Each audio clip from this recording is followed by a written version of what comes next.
So here's my audience. Sweet.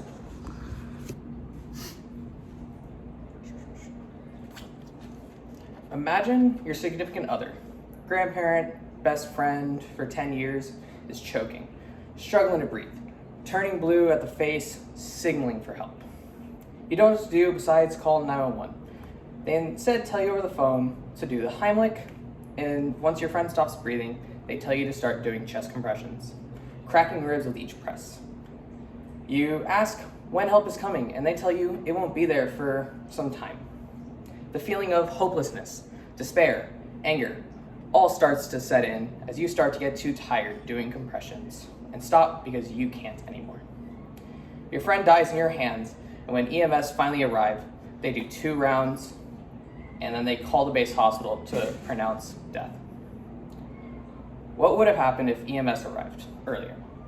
Whoever that important person is in your life could be alive today, or at least would have had the chance to be alive. Instead, the ambulance was at the hospital, waiting on a wall, trying to drop off their patient who, for the last 2 weeks, decided they need to go to the ER because their foot hurt for the last 2 weeks.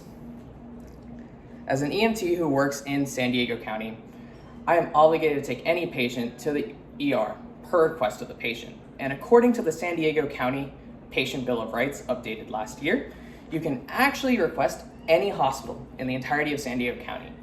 This means that somebody picked up at the border can request to go to Tri-City up in North County during rush hour. A 5-minute drive turns into a 2.5-hour drop-off.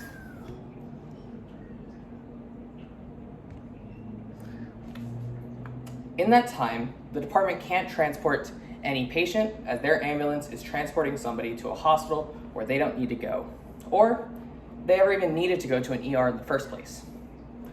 According to the study, Inappropriate Ambulance Use, a qualitative study of paramedics, views in 2016, the extent of inappropriate ambulance use ranges from 11.3 to 51.7% of calls. Most approximate around 30%. These rules are nationwide. Paramedics are not allowed to diagnose in the field, and they cannot deny transportation for any patient. In the National Model EMS Clinical Guidelines, updated March 2022, there's no reason for an EMS provider to deny transportation besides in the case we are calling time of death in the field, or potentially in the case where we are using a medical ambulance. If paramedics were given some way or form of being able to deny transportation, then we would not only open up our ambulances, but we would also open up our hospitals. I worked in hospitals where patients that need to go to the intensive care unit are waiting in the waiting room because there is a patient there who has been there 4 times that day, brought in by ambulance all 4 times, using a bed that a person who is severely sick could have been using. What we need to do is give paramedics the ability to make decisions or to give them patient resources rather than an ambulance taxi service. What we need is a 911 nurse triage program. A nurse triage program, according to MedStar Mobile Transportation Guidelines, is a program that helps navigate callers for very low acuity medical or trauma conditions to settings such as primary care, dental care, urgent care, or even self-care at home. According to a San Diego Tribune article published January 2023, El Cajon developed a community care pilot program that will give callers who do not appear to be in danger the option of talking to a nurse who can help schedule doctor's appointments or even arrange a ride to the clinic. Money-wise, according to Matt Zavadsky of MedStar's Public Affairs in Fort Worth, Texas, the nurse's salary is paid for by 4 local hospitals that see the program of a way of preventing unnecessary ED visits. This can be used nationwide. Louisville has a similar program that in 2009, since 2009, from 2011 to 2013, according to the company's spokesperson, nurses have talked to 3,380 callers. That is 3,380 patients who did not go to an ER, and instead they went and saw their primary doctor to an urgent care without utilizing an ambulance.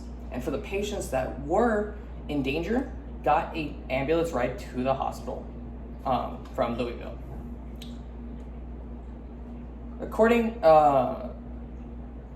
Let me finish with a story. In Portland, Oregon, on April 18th of this year, a vehicle hit a man in a wheelchair, and the person ran from the scene. Firefighters arrived and kept the man alive, but no ambulance arrived for over half an hour.